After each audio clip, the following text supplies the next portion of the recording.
প্ৰায়ে মন কৰি থাকোঁ যিসকল মহিলা মোৰ ওচৰলৈ আহে কম বয়সীয়াই হওক লাগিলে না আপোনাৰ নিজৰ যত্ন লয় না শৰীৰৰ যত্ন লয় না স্বাস্থ্যসন্মত আহাৰ গ্ৰহণ কৰে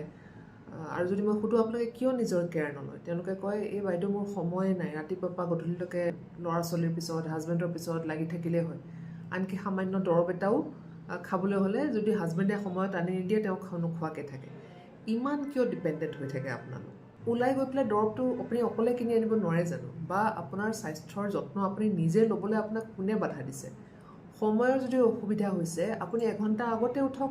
ৰাতিপুৱা সময়ত যদি 6টা বজাত উঠে 5টাত উঠক যদি 5টা বজাত উঠে যদি সময় নোকোলাই আপোনাৰ নিজৰ কাৰণে আপুনি 4টা বজাত উঠক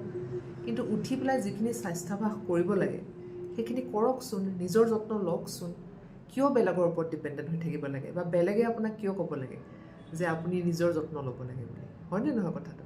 আপুনি ঠিক থাকিলেহে আপোনাৰ ল'ৰা ছোৱালীক আপুনি ভালদৰে চাব পাৰিব আপোনাৰ ঘৰখন আপুনি ভালদৰে চলাব পাৰিব সদায় যদি আপোনাৰ গা মন বেয়া লাগি থাকে তেনেহ'লে একো কামেতো আপোনাৰ মন নবহিব একো ভালেই নালাগিব কৰি পেলাই হ'লেও পিন্ধিও ভাল নালাগিব ফুৰিও ভাল নালাগিব ক'তো যাবলৈও মন নাযাব হয়নে নহয় গতিকে নিজৰ যত্ন লোৱাটো প্ৰত্যেকগৰাকী মহিলাৰ কৰ্তব্য প্ৰত্যেকগৰাকী মহিলা বুলিয়ে নহয় সকলোৰে কৰ্তব্য নিজৰ যত্ন লোৱাটো নিজক ভাল পাবলৈ শিকক তেতিয়াহে বেলেগক ভাল পাব পাৰিব